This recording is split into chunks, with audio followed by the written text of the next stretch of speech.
मैं 16 साल की उम्र में जब हरियाणा पंजाब इकट्ठा होता था तो मैं पंजाब की तरफ से रणजी ट्रॉफी का मैच पहला खेला था। बिशन सिंह बेदी जो इंडिया के कैप्टन रह चुके थे वो पंजाब के कैप्टन होते थे। कपिल देव तो जब मेरा आखिरी मैच था उससे एक मैच पहले तक मैं उसके साथ था। संजय गांधी की डेथ के बाद मैं राजीव गांधी से मिलने गया था, तो मैंने बताया कि मेरा नाम कृष्ण मूर्ति हुड्डा है। तो राजीव गांधी के एकदम से अटेंशन डाइवर्ट हो, कहने लगे आप तो संजय गांधी के बहुत करीब थे। मैं कहा जी बिल्कुल था। अब जैसे राजनीति के इतने वर्ष आपने देखे तो कभी खलता है कि मैं क्रिकेटर सही था या मैं क्यों क्रिकेट छोड़ा, राजनीति में नहीं लगे सिक्सर, या कई बार पिछड़ गए, ऐसा कभी होता है सर फील? 2009 में भूपेंद्र सिंह हुड्डा मुझे लेके गया वापस, लेकिन उसके दिल में कहीं ना कहीं कालापन था, कुछ न कुछ वो कुछ मुझे आगे नहीं देखना चाहते थे। भूपेंद्र सिंह हुड्डा ने जो इस इलाके का नाश किया है वो कोई नहीं कर सकता।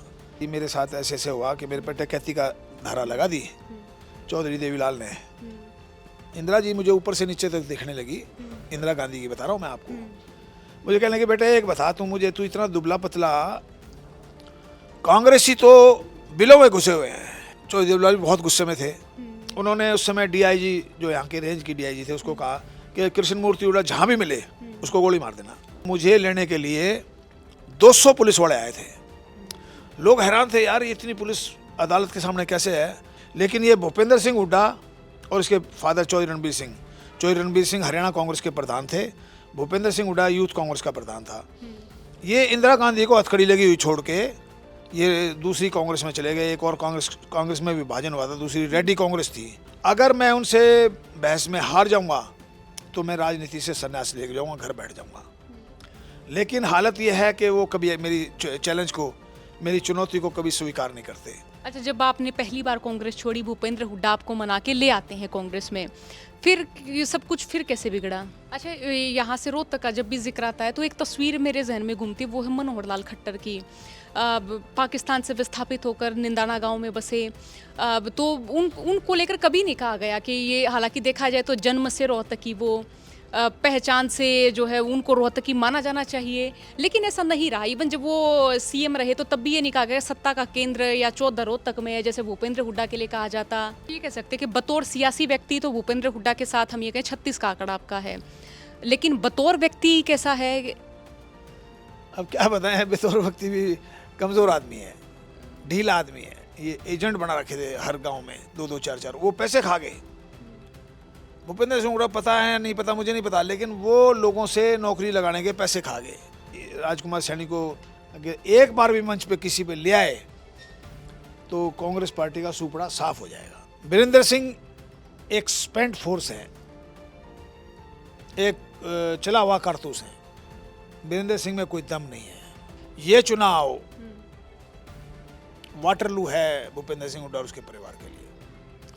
अगर वो चुनाव हार गए तो इस परिवार की पॉलिटिकल डेथ हो जाएगी। वो जैसे शादियों में हम लोग नाचते हैं ना, वो ऐसे शाहरुख खान, सलमान खान, आमिर खान, जूही चावला, श्रीदेवी, माधुरी दीक्षित, वो सारे एक सर्कल में वहाँ डांस कर रहे थे, जो कि मेरे लिए अजीब था। अच्छा, संगीत, साहित्य, सिनेमा के शौकीन रहे हैं? सिनेमा वगैरह कभी कभी देख लेता हूँ। अच्छा, पसंदीदा एक्टर? पसंदीदा एक्टर तो एक तो हमारा अपना बच्चा है रणदीप हुड्डा, हमारे अपने गांव से है। तो मैं उनको बचाने की बड़ी कोशिश की और मैं निकाल के ले भी गया था। मैं लोगों ने पहचान ले गया, कृष्ण मूर्ति ले गया, तो लोगों ने मेरे भी 5-7 मुक्के मार दिए। राम राम, नमस्कार। हरियाणा तक देख रहे हैं आप और सोनिया मेरा नाम है। इस वक्त मैं किलोई गांव में मौजूद हूं और हम आज मुखातिब हो रहे हैं कृष्ण मूर्ति हुड्डा साहब से। मेरे पीछे आप जो ट्रैक्टर देख रहे हैं और जो ये आप घर देख रहे हैं, हम यहाँ पर पहुँचे थे और शायद ये इनके किन्हीं समर्थक का घर है। दोस्त मेरे, बहुत अच्छे दोस्त हैं मेरे। हाँ। और यहाँ हम पिछले 30-40 साल से यहीं आ रहा हूँ। हाँ। और ये लोग मेरा बड़ा साथ दे रहे हैं। जब भी कोई, हमने सबसे पहला प्रोग्राम किया था तो इन सब लोगों ने की सहयोग से यहाँ ज़बरदस्त प्रोग्राम हुआ था 2 अक्टूबर 2022 को। और वहाँ से मेरी हिम्मत बढ़ी और मैंने फिर लगातार ये किलोई चुनाव क्षेत्र है मेरा था, क्योंकि मैं भूपेंद्र सिंह हुड्डा जो चीफ मिनिस्टर रह चुके हैं, उनका परिवार 5 चुनाव हार चुका था। और छठा चुनाव मैंने लड़ा था। मुझे राजीव गांधी ने मैं बैंक में नौकरी करता था दिल्ली में, मुझे इस्तीफा दिला के और वो मुझे लेके आए थे यहाँ। सर एक बार इत्मीनान से हम शुरू करते हैं पूरा इंटरव्यू, क्योंकि चूंकि ये घर जो है ये इनके दोस्त का घर है और हम इसे माने कि बहुत यादें आपकी यहाँ से रही होंगी और एक यादगार इंटरव्यू यहाँ से हम अब शुरू कर रहे हैं। आप सबसे पहले मैं चाहूँगी कि आप अपनी पूरी जर्नी, आप बचपन में लौट जाएं और बताएं कि आपका बचपन कैसा था, वो उस समय के बारे में बताएं। फिर विस्तार से पूरा यहाँ 2024 तक के सफ़र पर बात करेंगे हम। मैं 18.5 साल की उम्र में स्पोर्ट्स कोटे में मैं state bank of India parliament street में नौकरी लग गया था। मैं 16 साल की उम्र में जब हरियाणा पंजाब इकट्ठा होता था तो मैं पंजाब की तरफ से रणजी ट्रॉफी का मैच पहला खेला था। बिशन सिंह बेदी जो इंडिया के कैप्टन रह चुके थे वो पंजाब के कैप्टन होते थे। वहाँ से मेरा क्रिकेट का सफ़र मेरा शुरू हुआ। उसके बाद मैं हरियाणा की तरफ से करीब 24 मैच खेला और हरियाणा की तरफ से मेरी बहुत अच्छी परफॉर्मेंस रही। क्रिकेट में मेरी 2-3 सेंचुरियाँ हैं और इसके अलावा भी मैंने बहुत स्कोर किया। मेरे साथ के जो लोग हैं, महेंद्र अमरनाथ, सुरेंद्र अमरनाथ, सुनील गावस्कर, बिशन सिंह बेदी, कपिल देव, ये सब मेरे साथ के हैं और हम इकट्ठे खेलते रहे हैं। कपिल देव तो जब मेरा आखिरी मैच था उससे एक मैच पहले तक मैं उसके साथ था।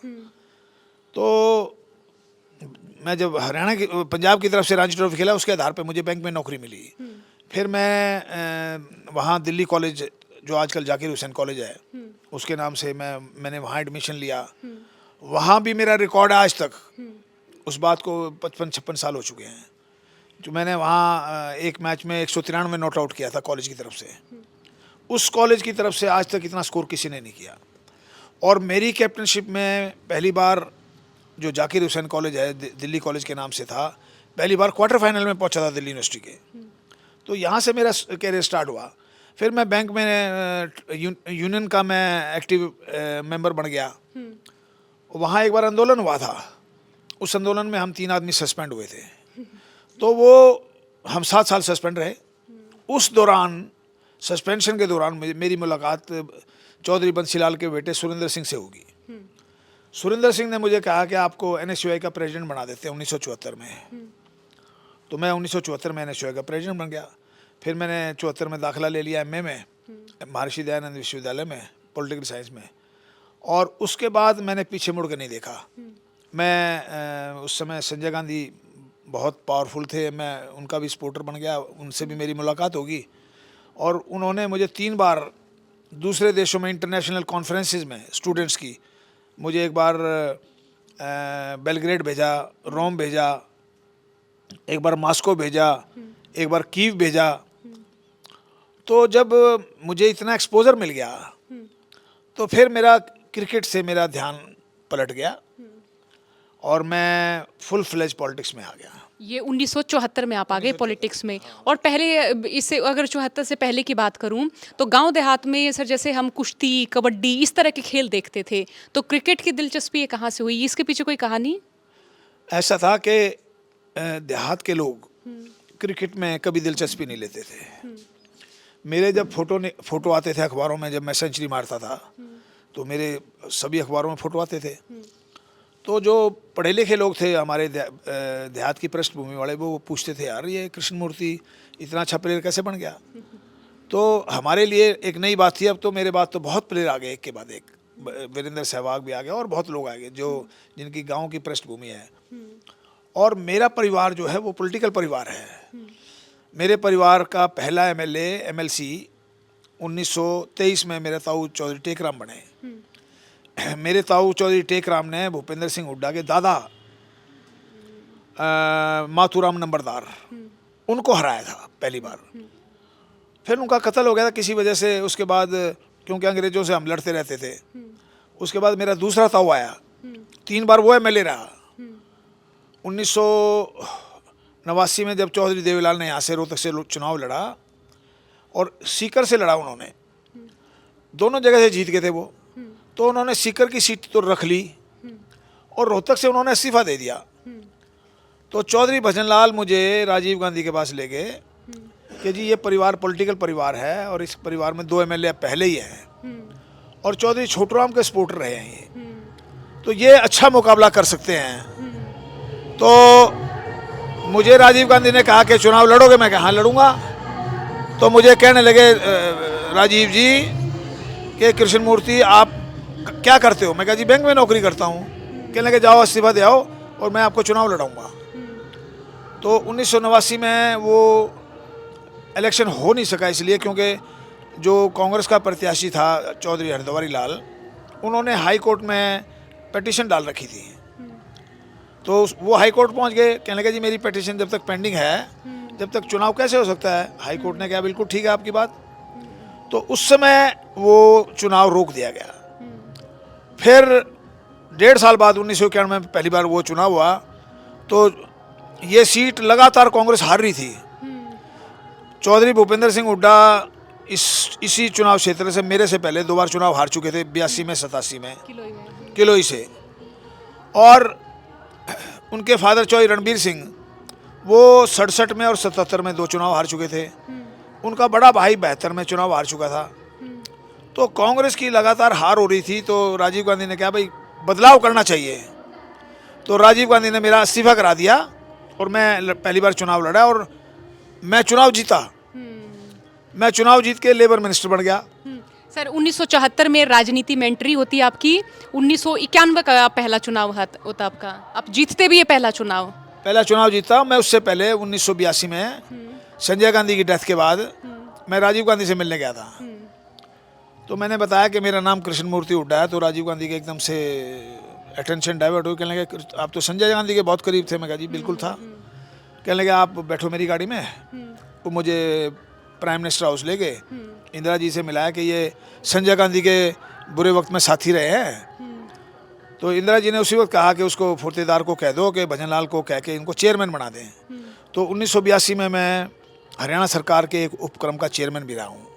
4 साल चेयरमैन रहा हूँ मैं। और वो था, अब तो वो वुमेन डेवलपमेंट कॉरपोरेशन उसका नाम हो गया, पहले इकोनॉमिकल वीकर सेक्शन कॉरपोरेशन थी।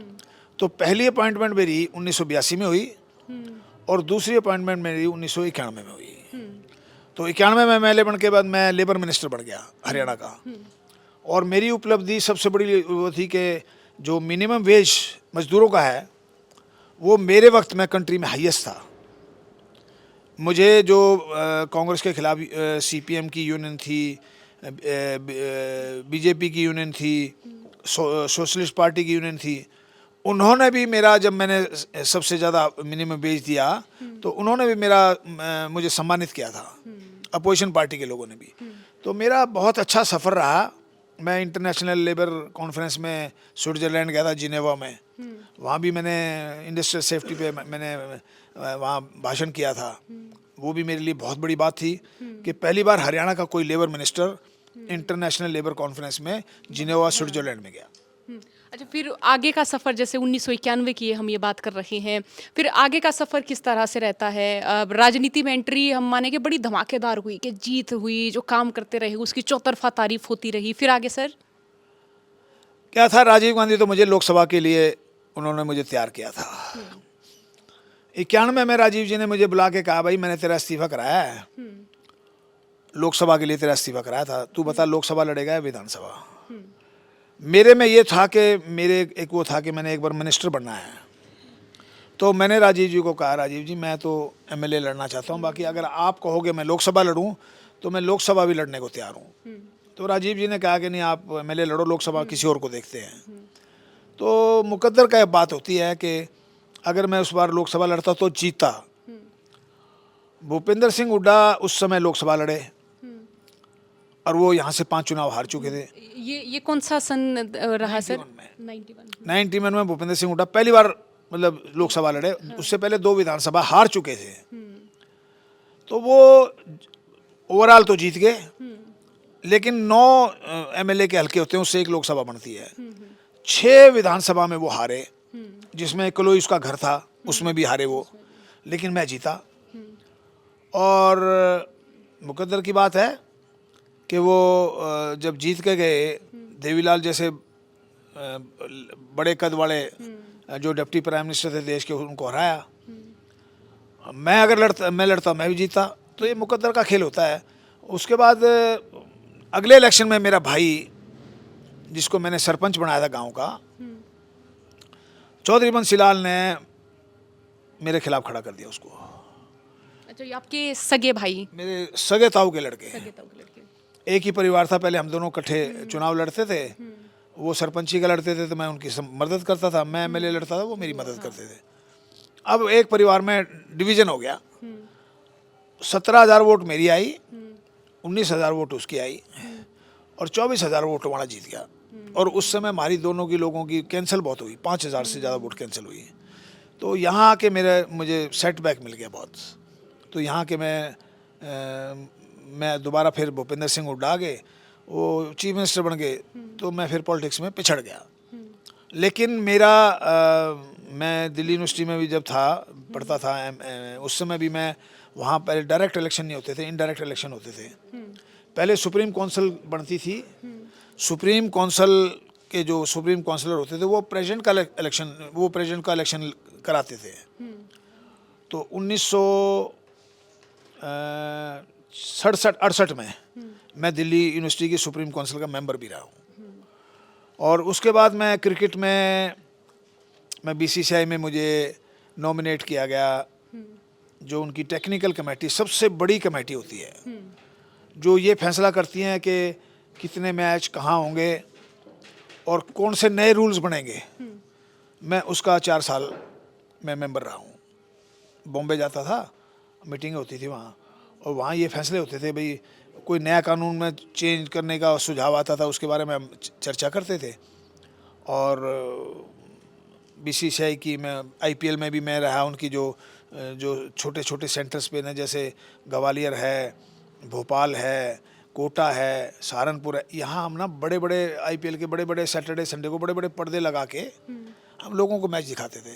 तो मैं उस आईपीएल की कमेटी में भी 4 साल रहा हूँ। तो बीसीसीआई के आप मेंबर रहे, अभी तक आपको पेंशन मिलती है वहाँ से? हाँ, मुझे 30,000 रुपये वहाँ से मेंबर पेंशन मिलती है, और 80,000 रुपये मुझे एमएलए की पेंशन मिलती है। अच्छा, अब जैसे राजनीति के इतने वर्ष आपने देखे, तो कभी खलता है कि मैं क्रिकेटर सही था, या मैं क्यों क्रिकेट छोड़ा, राजनीति में नहीं लगे सिक्सर, या कई बार पिछड़ गए, ऐसा कभी होता है सर फील? देखो, फील तो होता है, लेकिन मैं इंडिया खेल सकता था अगर मैं 24-25 साल की उम्र में मैंने छोड़ दिया था। अगर मैं 2 साल भी और रुक जाता और सीरियसली मैं क्रिकेट खेलता, मेरे में टैलेंट बहुत था। क्योंकि मैं जब 16 साल की उम्र में पंजाब की टीम में खेल सकता हूँ तो सीनियर में, तो बहुत बड़ी बात थी। जो लोग मेरे साथ पंजाब की टीम में खेले थे, उनमें से बहुत से लोग, मदन लाल है, सुरेंद्र अमरनाथ है, महेंद्र अमरनाथ है, ये लोग सारे इंडिया खेले।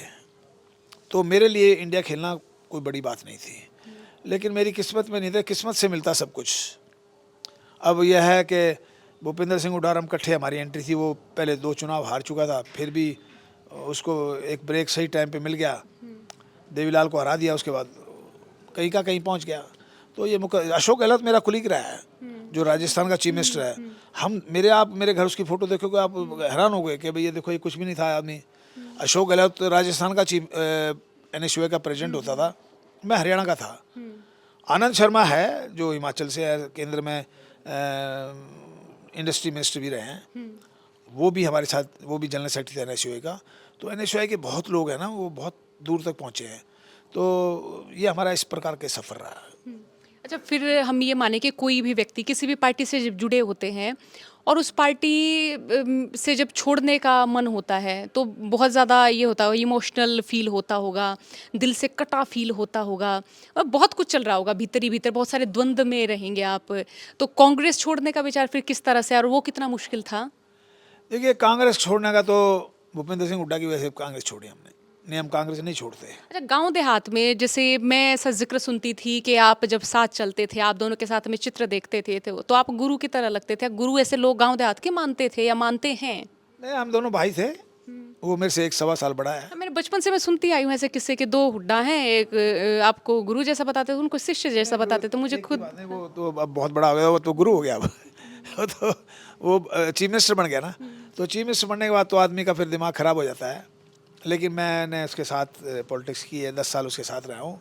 मुझे मेरे घर से लेके गए थे, और ये क्या कह लेके गए थे कि कृष्ण मूर्ति छोटे भाई की तरह रखूंगा। ये जब आपने कांग्रेस छोड़ने का ऐलान किया था तब? जब कांग्रेस में मैं शामिल होने का, मैं बीच में कांग्रेस 2005 में छोड़ दी थी मैंने।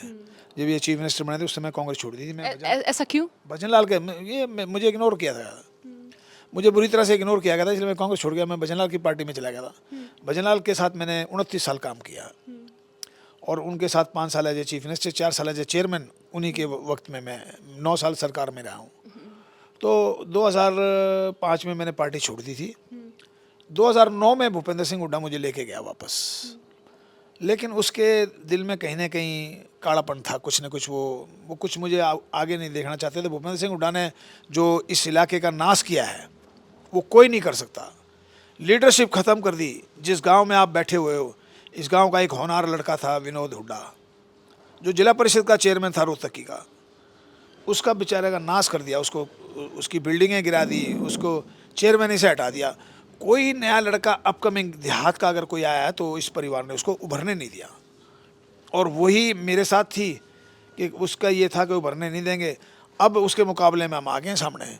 अगला चुनाव भगवान ने सब ठीक ठाक रखा तो भूपेंद्र सिंह हुड्डा के खिलाफ ताल ठोकेंगे और इसके खिलाफ चुनाव लड़ेंगे। जैसे मैं आपकी शुरू की जर्नी देख रही हूँ कि आपका जो सियासी परिवार रहा, राजीव गांधी, इंदिरा गांधी, वो तकरीबन हम माने कि बड़े नेता आपके टच में रहे। तो क्या 2005 में उन लोगों की ओर से कोई मनाने की कोशिश नहीं की गई, या शुरू से ऐसा लगा कि भूपेंद्र सिंह हुड्डा को कांग्रेस का चेहरा बनाया जा सकता है, या वो हो सकते हैं, या उनकी दूसरों से ज़्यादा उन करीबी रही हों हाईकमान से, इन बड़े नेताओं से? 1977 की मैं आपको किस्सा बताता हूँ। मैं NSUI का प्रेसिडेंट था हरियाणा का। इमरजेंसी ख़त्म हुई थी और इमरजेंसी ख़त्म होने के बाद लोग, स्टूडेंट ख़ास तौर पे जो दबे हुए थे, उनके पर खुल गए, सब आज़ाद हो गए। 1977 में मैंने बसों में कंसेशन और सिनेमा में कंसेशन के लिए एक बहुत बड़ा आंदोलन मैंने रोहतक में किया था। उसमें 3000 स्टूडेंट मेरे साथ चल रहा था।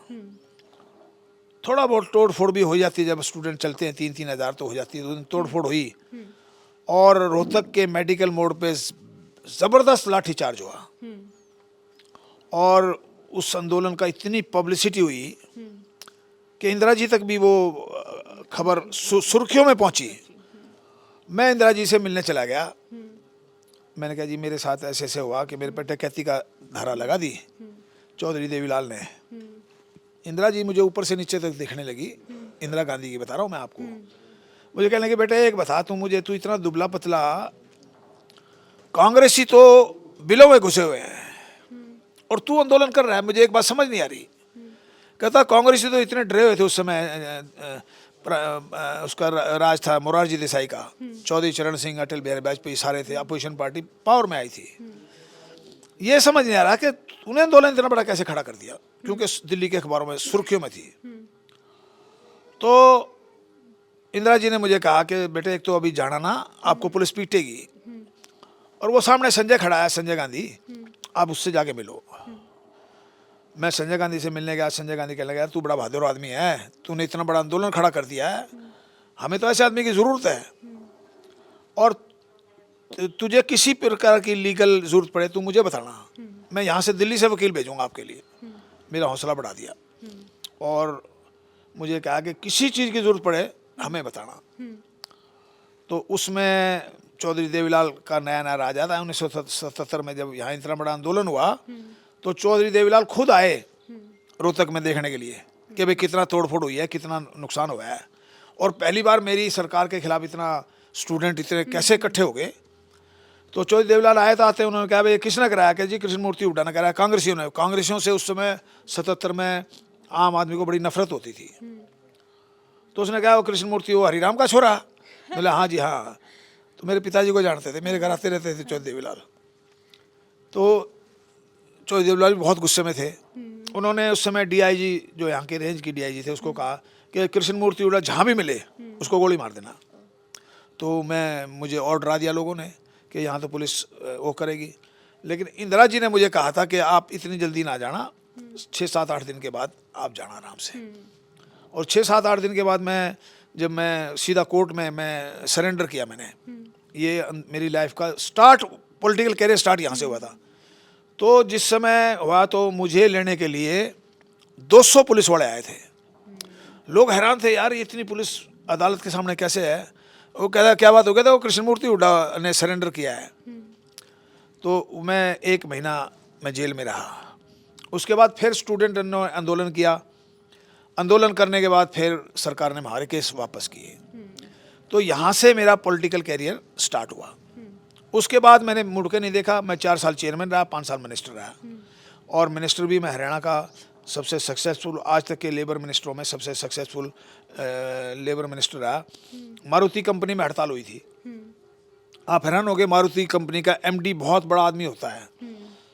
मैं ऐसे बैठा होता था, मेरे सामने खड़ा होता था और रिक्वेस्ट करता था कि हमारी हड़ताल रुकवाओ, क्योंकि गवर्नमेंट का रेवेन्यू भी उससे कम होता है। भजनलाल जी ने मुझे एक बात कही थी कि कृष्णमूर्ति, आपने मजदूरों का इंटरेस्ट भी वॉच करना है, आपने सरकार का इंटरेस्ट भी वॉच करना कि ये फैक्ट्रियाँ चलेंगी तो हमें रेवेन्यू मिलेगा। तो मैंने बहुत टैक्टफुली हड़ताल भी ख़त्म करा दी और मजदूरों की मैंने मांगें भी पूरी करवा दी। तो ये मेरा पॉलिटिकल सफ़र एज ए मिनिस्टर रहा। सर, एक समय ऐसा माना जाता था कि सीएम रेस में भूपेंद्र हुड्डा, चौधरी भजनलाल, लाप, चौधरी बीरेंद्र सिंह, ये सभी लोग शामिल हुए, बने सीएम भूपेंद्र हुड्डा। अब ऐसा क्यों, ये क्या कारण आप मानते हैं कि इतने बड़े बड़े नेता पिछड़ गए थे उस समय? देखिए, अगर 1991 में मैं लोकसभा चुनाव लड़ता, भूपेंद्र सिंह हुड्डा को विधानसभा लड़ना पड़ता। विधानसभा उनकी पहले भी हार हुई थी, दोबारा फिर हार, 3 बार हार, 2 बार हो चुकी थी, तीसरी बार फिर होनी थी, और परिवार की 6ठी हार होनी थी। लेकिन वो मुकद्दर के सिकंदर थे कि उनका मुकद्दर में था। वो देवीलाल को 2 बार हरा चुके। एक बार पहली बार आया 38,000 से, दूसरी बार हराया 2,000 से, और तीसरी बार 383 वोट से। वो भी बड़ा विवाद रहा है उसमें, 383 वोट में। तो मुकद्दर है, मुकद्दर की का होता है कि वो उनका मुकद्दर उस समय जोर मार रहा था। उसके बाद सोनिया गांधी ने सोचा कि आदमी देवीलाल को हरा के आया है तो ये इसको आगे बढ़ाना चाहिए। तो सोनिया गांधी ने जब चुनाव हुआ 2005 में, हमारे साथ चौधरी भजनलाल के साथ 45 एमएलए थे, भूपेंद्र सिंह हुड्डा के साथ थे 7 या 8, और 7-8 थे शमशेर सिंह सुरजेवाला के साथ, और 7-8 थे बीरेंद्र सिंह के साथ। सबको इग्नोर करके इंदिरा गांधी ने भूपेंद्र सिंह हुड्डा को चीफ मिनिस्टर बना दिया। तो मैं इसलिए बता रहा हूँ आपको ये बातें, ये घटनाएं कुछ ऐसी हुई बीच में। 1977 में इंदिरा गांधी को ज़रूरत थी सपोर्ट की, हम लोग इंदिरा गांधी के साथ खड़े रहे। हम लोग संजय गांधी की जिस समय जेल हुई किस्सा कुर्सी के केस में, हमने धारा 144 तोड़ के हम तिहाड़ जेल में संजय गांधी के साथ 1 हफ्ता रहे। लेकिन ये भूपेंद्र सिंह हुड्डा और इसके फादर चौधरी रणबीर सिंह हरियाणा कांग्रेस के प्रधान थे, भूपेंद्र सिंह हुड्डा यूथ कांग्रेस का प्रधान था। ये इंदिरा गांधी को हथकड़ी लगी हुई छोड़ के ये दूसरी कांग्रेस में चले गए। एक और कांग्रेस में विभाजन हुआ था, दूसरी रेड्डी कांग्रेस थी, ये उस वक्त उसके चले गए। मैं तो पूछता हूँ कई बार कि भूपेंद्र सिंह हुड्डा, ये बता दो आप कौन से सन में इंदिरा गांधी के लिए, संजय गांधी के लिए, राजीव गांधी के लिए, राहुल गांधी के लिए कब जेल में गए हो? इनके पास इस बात का जवाब नहीं है। तो मैं तो हमेशा लड़ता झगड़ता रहा हूँ, टकराता रहा हूँ सही मुद्दों को लेके। मैं हमेशा किसानों के लिए भी लड़ाई लड़ी है मैंने, मजदूरों के लिए भी लड़ाई लड़ी है, और मजदूरों के लिए मैं जेल में भी गया हूँ, एक बार नहीं अनेकों बार गया। अच्छा, यहाँ मैं चौधरी रणबीर सिंह का यहाँ पर मैं जिक्र करना चाहूँगी। महंत शिवनाथ से वो हारे थे, तो मैं ये भी मानूँ कि जो मस्तनाथ जो मठ है, राजनीति की शुरुआत जब से हरियाणा में हुई, इस मठ से भी राजनीति तब से चल रही है। 1967 में मैं BA फर्स्ट ईयर में था, और मैं, मेरे ताऊ जी लोकसभा का भारतीय जनता पार्टी, भारतीय जनसंघ की तरफ से लोकसभा का चुनाव लड़े थे, और मेरा ताऊ का लड़का, मेरा भाई, वो विधानसभा का इलेक्शन लड़ा था चौधरी रणबीर सिंह के खिलाफ और महंत श्रीनाथ के खिलाफ। तो मैं बहुत एक्टिव था उस समय भी, मैं प्रचार में आता था। उस समय महंत की इतनी ज़बरदस्त हवा थी कि सारी इलाका एक तरफा वोट कर गया। चौधरी रणबीर सिंह बहुत बड़े लीडर थे, कैबिनेट मिनिस्टर थे, हरियाणा पंजाब में भी इकट्ठे कैबिनेट मिनिस्टर थे, हरियाणा में भी थे, और वो चीफ मिनिस्टर के दावेदार थे। लेकिन उनकी करारी हार हुई और लोकसभा में मेरे ताऊजी भी हार गए, मेरा भाई भी हार गया। लेकिन उनकी करारी हार से महेंद्र सिंह राणा जीत गए। थोड़े दिन बाद फिर इलेक्शन हो गया, महेंद्र सिंह राणा ने एक दो गलतियां कर दी जिसकी वजह से इलाका फिर भड़क गया। फिर चुनाव हुआ तो उस चुनाव में चौधरी रणबीर सिंह जीत गए थे। लेकिन उसके बाद फिर चुनाव हुआ तो चौधरी रणबीर सिंह का लड़का था कैप्टन प्रताप सिंह, वो महेंद्र सिंह राणा के खिलाफ चुनाव हार गया।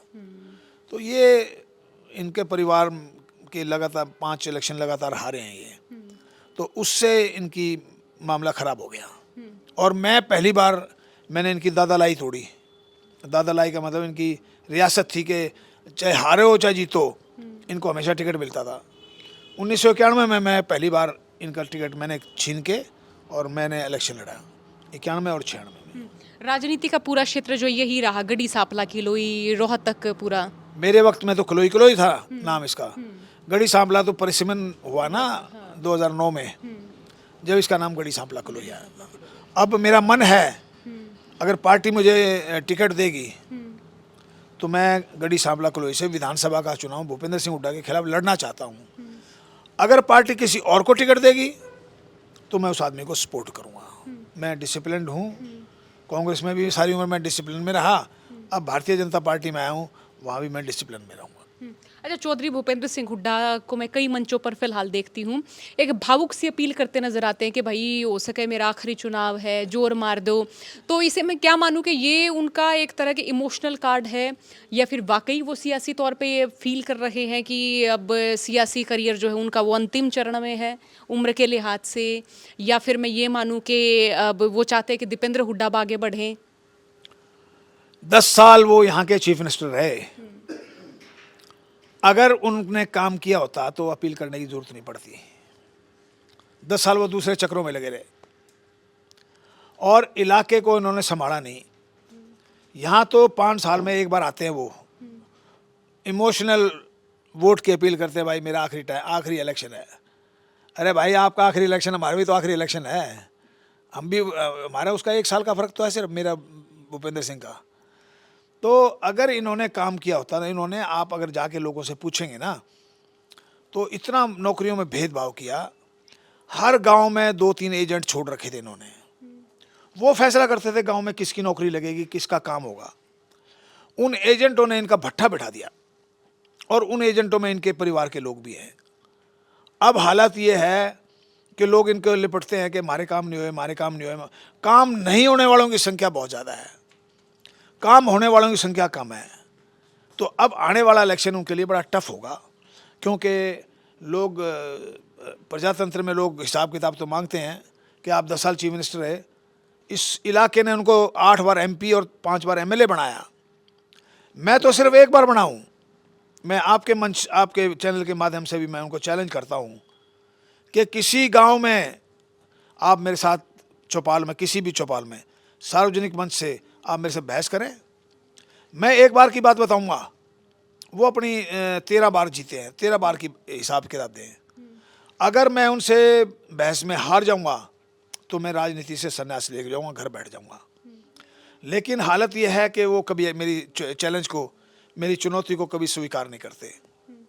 वो मेरी चुनौती से दूर भागते हैं क्योंकि उन्होंने काम नहीं किया। वरना बंसीलाल जी चीफ मिनिस्टर थे, उनके इलाके में जाओ, आपको इतनी डेवलपमेंट नज़र आएगी कि आप अंदाज़ा नहीं लगा सकते। और भजन लाल जी, उन्होंने भी बहुत ज़बरदस्त काम किया। ओम प्रकाश चौटाला, चौधरी देवीलाल, आप उनके इलाके में जाके तो देखो। यहाँ आपने देखा होगा कि किस प्रकार से सड़कें भी टूटी पड़ी हैं, कोई ऐसा डेवलपमेंट का कोई काम नहीं हुआ यहाँ। लेकिन हम जैसे कहीं जाते हैं, मान लिया कि मैं सिरसा चली गई या कहीं और दूसरी ज़िलों में चली गई, तो वो मुझे अक्सर ये कहते मिलते हैं कि हुड्डा जी ने तो रोहतक इसी बेल्ट का ही विकास किया है, कि इससे बाहर वो निकले ही नहीं है। और यहाँ मैं सुन रही हूँ कि रोहतक का भी नहीं किया। ये लोग बैठे हैं सारे, आप इनसे पूछ के जाना, ठीक है, कि भाई कितने लोगों का काम हुआ है, कितने लोगों का काम नहीं हुआ। 65,000 नौकरियाँ 2014 में जब चीफ मिनिस्टर हटे तो मैंने इनको कहा था ये 65,000 नौकरियां भर के जाना। आप क्या लगा, जो मेरा एडवाइज़र है यहाँ वो मुझे मना कर रहा है कि ये 65,000 नौकरी तो भर जाएंगी, लेकिन कम से कम 10 लाख 15 लाख लोग नाराज़ हो जाएंगे। वो इस नाराज़गी के चक्कर में 65,000 नौकरियां छोड़ गए। अब भारतीय जनता पार्टी ने नौकरियां भरी हैं और भारतीय जनता पार्टी ने पहली बार मेरिट के हिसाब से हर गांव के अंदर 20-20, 25-25 लोग बगैर पर्ची के, बगैर खर्ची के नौकरी लगे हैं। गरीब से गरीब आदमी की नौकरी लगी है इस सरकार में। भूपेंद्र सिंह हुड्डा का गांव है सांगी। भूपेंद्र सिंह हुड्डा 10 साल में एक आदमी को, सांगी वाले को HCS अफसर नहीं बना पाया, या किसी को DSP नहीं लगा पाया, या किसी को गजटेड अफसर नहीं लगा पाया। लेकिन इस सरकार में 3 तो HCS अफसर लग गए। सांगी गांव की बता रहा हूं मैं, जो भूपेंद्र सिंह हुड्डा का गांव है। और कम से कम नहीं तो 100 से ऊपर लोगों को रोजगार मिला है इस सरकार में। तो मैं ये बता रहा हूं कि भारतीय जनता पार्टी की सरकार में पर्ची खर्ची कोई नहीं चलती, मेरिट के आधार पे यहाँ सब कुछ काम होते हैं। और मैं तो यहाँ तक कहता हूँ कि टिकटें भी मेरिट के हिसाब से मिलती हैं। इसलिए भूपेंद्र सिंह हुड्डा अगर अच्छा काम करते, अब उनके भतीजे हैं, लोग में जाके माफ़िया मांग रहे हैं कि हमारे से हम काम नहीं कर पाए 10 साल और अब मौका दोबारा दे दो, हम अब काम करके दिखाएंगे। अरे मौका तो आपको दे देंगे, लेकिन काम तुम कैसे करोगे? सरकार तो ऊपर भी बीजेपी की आएगी, नीचे भी बीजेपी की आएगी, फिर काम कैसे करोगे? तो जो कुछ 10 साल में हुआ है, वो जो होना चाहिए था इस इलाके में, वो काम हुआ ही नहीं। ये प्रचार रहा है कि ये सब कुछ कलोई में हुआ है, सब कुछ रोहतक में हुआ। आप रोहतक घूम के आए होगे, देखा होगा आपने कितनी हालत खराब है रोहतक की, और यही हालत कलोई की। ये मेन कॉन्स्टिट्यूंसी का गांव रहा है। पहली बार हम चुनाव जीतने आए तो इस गांव से भी जीते थे और इस कॉन्स्टिट्यूंसी से भी जीते थे। तो इस कॉन्स्टिट्यूंसी के लोग अपने आप को ठगा महसूस कर रहे हैं। वो 10 साल का टाइम था। अच्छा, जब आपने पहली बार कांग्रेस छोड़ी, भूपेंद्र हुड्डा आपको मना के ले आते हैं कांग्रेस में, फिर ये सब कुछ फिर कैसे बिगड़ा? मुझे वायदा किया था कि मैं आपको MLA बनाऊंगा। पॉलिटिकल आदमी, आपको पता है जो होगा वो, अब घर बैठने के लिए थोड़ा हम आए थे। मुझे 2009 में कहा कि 9 में तो नहीं दे पाऊंगा, 14 में दे दूंगा टिकट MLA का। मुझे 14 में भी नहीं दी, 9 में नहीं दी। 19 में मुझे ये कहा कि आप जुलाना चले जाओ, वहाँ मीटिंग करो, मैं आपको जुलाना से टिकट दे रहा हूँ। मैं मीटिंग भी करके आ गया, फिर उन्होंने मेरी टिकट नहीं दी। फिर 2019 के चुनाव के बाद मेरे घर आए ये सब लोग, वहाँ बहुत से लोग मौजूद थे। इनके सामने कहा कि अगला चुनाव आप बड़ौदा से लड़ोगे। मैं कहा मैं ठीक है, लड़ने को तैयार हूँ। उसके मैंने कहा वो जो बड़ौदा का MLA, 6 बार का MLA, उसका टिकट कैसे काटोगे आप? कहने लगे मुझे कि मैं बुढ़ा हो गया हूँ, अब मेरे बस का इलेक्शन लड़ना नहीं है, तो इसलिए मैं आपके पास आया हूँ कि आप अगला इलेक्शन आप लड़ोगे। मैं कहा ठीक है, अगर इतनी ईमानदारी से कह रहा है। 4 महीने बाद वो MLA की डेथ होगी। उसके 2 महीने बाद मैं भूपेंद्र सिंह हुड्डा से मिलने गया कि जी आपने मुझे प्रॉमिस किया था। कहता हाँ मैंने प्रॉमिस किया था, लेकिन मैं आपको टिकट नहीं दूंगा। मैं क्या वजह है? कहता वजह तो मैं बताऊंगा नहीं है, बाकी आपको मैं टिकट नहीं दूंगा। वहाँ से हमारा टकराव शुरू हुआ है 2020 में। और 2020 के बाद मैं लोगों में घुस गया, लोगों के जनसंपर्क में रहा मैं। और लोगों के जनसंपर्क की बजाय मैं हफ्ते में 6 दिन गांव में रहता हूं। और मैंने 4 बहुत बड़ी सभाएं की, जिन सभाओं से प्रभावित होकर मनोहर लाल खट्टर ने मुझे बीजेपी में शामिल होने का न्योता दिया और मैं बीजेपी में शामिल हुआ। अच्छा, ये मनोहर लाल खट्टर ने ही आपको न्योता दिया था बीजेपी में आने का, सहर्ष आपने स्वीकार कर लिया? यस। मुझे उनका जो पॉलिटिकल एडवाइज़र था, उन्होंने मुझे कहा कि बेस्ट टाइम है ये। और मैं खट्टर जी से मिला तो बहुत अच्छे इंसान है वो। उन्होंने कहा कि कृष्णमूर्ति, मैंने आपकी जनसभा, कलोई वाली जनसभा मैंने टेलीविज़न पे देखी थी और मैं उससे बड़ा प्रभावित हुआ। तो आपको भी भारतीय जनता पार्टी में शामिल होना चाहिए, आप यहाँ रह के लोगों के ज़्यादा भले कर सकते हो। तो मैं भारतीय जनता पार्टी में 12 फरवरी 2024 को मैंने ज्वाइन कर ली। अच्छा, कांग्रेस के भीतर किरण चौधरी, रणदीप सुरजेवाला, कुमारी शैलजा, ये 3 हो गए, एक और फिर आगे भूपेंद्र सिंह हुड्डा। तो इतनी गुटबाजी है, इतनी खेमेबाजी है, उसमें हाईकमान क्या कभी सोचते हैं इन चीज़ों को मनाने की, रोकने की? कुछ ऐसा है? हाईकमांड कांग्रेस का बहुत कमज़ोर है आज की तारीख में। हाईकमांड कांग्रेस का तो हालत ये हो रही है कि रोज़ 4 लीडर छोड़ जाते हैं। कांग्रेस तो खाली हो चुकी है। अच्छा, 2 खिलाड़ी, स्वीटी बुरा, विजेंद्र बॉक्सर, ये तकरीबन मंचों पर ये कहते थे कि अब की बार हुड्डा सरकार, तो अब जो है वो बीजेपी में चले गए हैं दोनों के दोनों। मेरे साथ ही ज्वाइन किया था। मेरे जो स्वीटी बुरा का हस्बैंड है ना, दीपक निवास हुड्डा, वो हमारे हमारे इलाके के गांव का है, तो वो भी हमारे साथ है, अच्छी बात है। लेकिन मैं ये बताता हूँ आपको कि भूपेंद्र हुड्डा इस समय बहुत घबराए हुए हैं। उनको अपने बेटे की सीट बचानी बहुत मुश्किल हो रही है। पिछली बार भूपेंद्र सिंह हुड्डा सोनीपत से लड़े थे और उनके बेटे दीपेंद्र रोहतक से लड़े थे। भूपेंद्र सिंह हुड्डा 1,68,000 वोटों से हारे थे। उसकी वजह से अब वो हिम्मत नहीं जुटा पा रहे दोबारा चुनाव लड़ने की। उनसे शैलजा ने तो कह दिया कि अगर भूपेंद्र सिंह हुड्डा नहीं लड़ेगा तो मैं भी नहीं लड़ूंगी।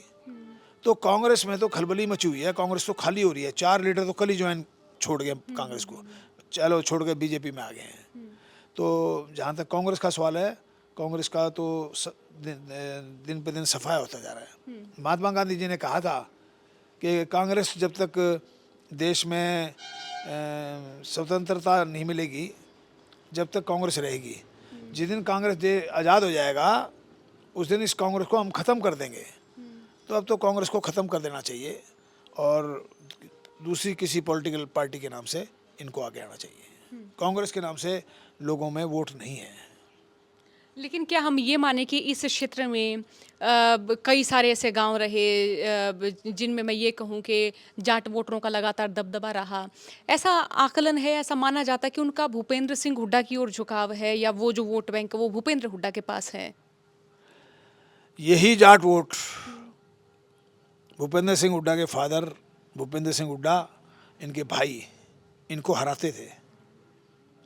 ये जहाँ बैठे कलोई गांव है ये, और ये चौधरी मांगेराम की बैठक है।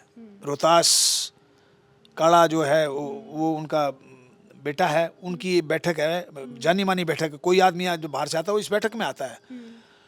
तो यही लोग थे। मुझे अभी तक याद है, एक बार राजीव गांधी आए थे यहाँ से कोई 100 गज दूर स्कूल में 1982 में प्रचार में। मैं भी था वहाँ, मैं भी उनके स्वागत में, मैं उस समय NSUI का ऑल इंडिया का वाइस प्रेसिडेंट था। तो राजीव गांधी मुझे मेरे हाथ पकड़ के खड़े हो गए, मुझे कहने लगे यार इसकी मदद करना भाई। मैं कहा जी क्या मदद करूँ, तो हरा पड़ा है। भूपेंद्र सिंह हुड्डा कैंडिडेट था, मैं भी उसके मुकाबले में टिकट मांग रहा था, मेरे टिकट नहीं मिला तो भूपेंद्र सिंह हुड्डा को मिल गया। लेकिन वो चुनाव राजीव गांधी की सभा के बावजूद वो चुनाव हार गए। यही जिन जाटों की बात कर रहे हो, यही जाट भूपेंद्र सिंह हुड्डा के परिवार को नफरत करते थे और इनको लगातार इन्होंने बुरी तरह से हराया। लेकिन आज जब चौटाला परिवार, चौधरी देवीलाल का परिवार जब कमज़ोर पड़ गया, जब वो पॉलिटिक्स के हाशिए पे आ गया, जब लोग उनसे दूर जा चुके हैं, तो वो वोट बैंक जो था वो सारा वोट बैंक ट्रांसफ़र हो गया कांग्रेस में और भूपेंद्र सिंह हुड्डा के साथ। और जो कांग्रेस का वोट बैंक होता था, दलित, पिछड़ा वर्ग, ब्राह्मण और जो नॉन जाट का वोट बैंक होता था, वो vote bank total Bharatiya Janata party की तरफ ट्रांसफ़र हो गया। तो ये एक नई डेवलपमेंट हुई है 2014 के बाद। मोदी जी आए थे यहाँ पहली बार 2014 में, जलसा किया था रेवाड़ी में। वहाँ से स्टार्ट हुआ था ये पोलराइजेशन। तो इसमें कोई दो राय नहीं कि ये जाट लैंड है, जाट हार्डलैंड का क्या कहलाया जाता है, और यहाँ जाटों का दबदबा रहा है। लेकिन जाट भी मैं महसूस करता हूँ अभी भी, वो चाहे डिवीज़न थोड़ा है लेकिन है डिवीज़न। जो लोग नेशनलिस्ट हैं, जो लोग ये समझते हैं कि इस सरकार में पर्ची खर्ची ख़त्म होगी और मेरिट से लोगों को नौकरी मिली है, वो लोग भारतीय जनता पार्टी को वोट करेंगे। और इसके अलावा कुल मिला के मैं ऐसा महसूस करता हूँ, ये चुनाव आ गया है, भारतीय जनता पार्टी हरियाणा के अंदर 10 की 10 सीटें जीतेगी। अच्छा, यहाँ से रोहतक का जब भी जिक्र आता है तो एक तस्वीर मेरे जहन में घूमती है, वो है मनोहर लाल खट्टर की। पाकिस्तान से विस्थापित होकर निंदाना गांव में बसे, तो उनको लेकर कभी नहीं कहा गया कि ये, हालांकि देखा जाए तो जन्म से रोहतकी, वो पहचान से जो है उनको रोहतकी माना जाना चाहिए, लेकिन ऐसा नहीं रहा। इवन जब वो CM रहे तो तब भी ये नहीं कहा गया सत्ता का केंद्र या चौधा रोहतक में है, जैसे भूपेंद्र हुड्डा के लिए कहा जाता, या फिर और अलग अलग पॉलिटिशियंस के लिए कहा जाता है कि उनका गढ़ है। उनका तो कोई गढ़ नहीं, कोई उनको मतलब इस तरह से मानने को तैयार नहीं कि भाई चौधर रोहतक में ही है। तो इसके पीछे क्या कारण, क्या उनकी स्वीकार्यता नहीं है इस क्षेत्र में, या उन्होंने अपनी पहचान या जो पंजाबी पहचान जो बताते हैं, अब उसको लेकर यहाँ के लोग अखरते हैं कि जी मारा मतलब मानस क्यों नहीं है? 2016 में यहाँ एक जाट आरक्षण का आंदोलन शुरू हुआ था, उससे खाई खाई पड़ गई। एक तरफ जाट खड़ा हो गया, एक तरफ नॉन जाट खड़ा हो गया। ये पॉलिटिकल लोगों की बनाई हुई खाई थी। मनोहर लाल खट्टर 9 साल, 9.5 साल चीफ मिनिस्टर रहे हैं। उनके ऊपर एक भी दाग करप्शन का नहीं है आज की तारीख में। भूपेंद्र सिंह हुड्डा के खिलाफ 6 मुकदमे हैं करप्शन के, और 2 मुकदमे तो ऐसे हैं जिसमें उनकी सज़ा संभावित है कि उनकी सज़ा होगी, लेकिन वो मुकदमे क्यों रुके हुए इसके बारे में नहीं कह सकता। लेकिन जो भी चीफ मिनिस्टर आया है उनके ऊपर करप्शन के चार्जेस लगे। चौधरी बचनलाल पे करप्शन के चार्जेस लगे थे, लेकिन चौधरी बचनलाल बहुत शाणे थे। उन्होंने एक सुप्रीम कोर्ट के रिटायर्ड चीफ जस्टिस से अपनी इंक्वायरी करा ली और इंक्वायरी में उनको पाक साफ कर दिया, तो उनके सारे दाग धब्बे धुल गए। ऐसे बंसीलाल जी पे बहुत लगाया करते, लेकिन बंसीलाल जी भी मेरे हिसाब से ईमानदार आदमी थे। और ओम प्रकाश चौटाला और देवीलाल जी ये किसानों के लीडर थे, ये किसानों की पृष्ठभूमि से आए थे, तो गांव में देहात में इनका दबदबा हमेशा रहा है। लेकिन अब परिस्थिति बदल गई। जो इनका वोट बैंक था चौधरी देवीलाल का या ओम प्रकाश चौटाला का, वो ट्रांसफ़र होके भूपेंद्र सिंह हुड्डा की तरफ आ गया और कांग्रेस का वोट बैंक बीजेपी की तरफ चला गया। ठीक है, तो अभी मतलब जैसे मनोहर लाल खट्टर का अगर खट्टर को मैं बताऊं, उसके पास 3 किले ज़मीन है, 1 किला तो उसने दान कर दिया। गांव में बनियाणी उसका गांव था, लेकिन एजुकेशन उसकी निदाना में हुई है। उसने गांव में अपना घर भी वहाँ के लोगों को दे दिया, वहाँ एक लाइब्रेरी बनाने का वो करा दिया। ऐसे ही नरेंद्र मोदी पे कुछ भी आरोप लगाओ, आज तक एक आरोप भी सिद्ध नहीं हुआ। 9.5 साल हो गए मनोहर लाल खट्टर को, इनके खिलाफ भी कोई ऐसा कोई आरोप नहीं है। ये तो हरियाणवी लोग उनकी इस तरह से स्वीकार्यता क्यों नहीं कर पाते हैं? कास्ट लाइन पे जो डिवीजन हुआ ना, ये बहुत खतरनाक है सोसाइटी के लिए, और प्रजातंत्र में भी ये बड़ा खतरनाक है। कास्ट लाइन पे डिवीजन हो गया, और कास्ट लाइन में डिवीजन होने का नुकसान सबसे ज़्यादा कांग्रेस को हुआ, क्योंकि 77% लोग कांग्रेस से दूर चले गए, 23% लोग कांग्रेस में रह गए। ये बहुत प्रजातंत्र के लिए मैं बहुत खतरे की बात मानता हूँ और अच्छी बात नहीं है। हम मिनिस्टर बने थे, हम 36 बिरादरी को साथ लेके चले। मैंने कुलोई हलके का जो प्रधान था वो एक ब्राह्मण को बनाया। कुलोई हलके की ब्लॉक समिति का जो चेयरमैन है, जो इलेक्टेड चेयरमैन होता, वो मैंने एक ब्राह्मण को बनाया। तो हम 36 बिरादरी को साथ लेके हम चलते थे। और आप हैरान होंगे कि भूपेंद्र हुड्डा 10 साल चीफ मिनिस्टर रहा, उसके खिलाफ तो कहीं जलसा छोटा सा सभा भी नहीं होना चाहिए। हमने 4 सभाएं कर दी उनके खिलाफ, और आज उनका मुकाबला करने के लिए मैं बिल्कुल तैयार बैठा हूँ। अगर भूपेंद्र हुड्डा सही काम करता तो मैं ना तो सभा करने की हिम्मत रखता और ना मैं विधानसभा में उनको चैलेंज कर पाता। लेकिन उन्होंने सही काम नहीं किए, इस वजह से आज मैं उनके खिलाफ झंडा लेके खड़ा हुआ हूँ। जब कांग्रेस छोड़ी उनकी ओर से कुछ आया ऐसा कि आप रुक जाइए, बीजेपी में ना जाइए, इस तरह का उन्होंने या किसी के द्वारा संदेश भिजवाया हो?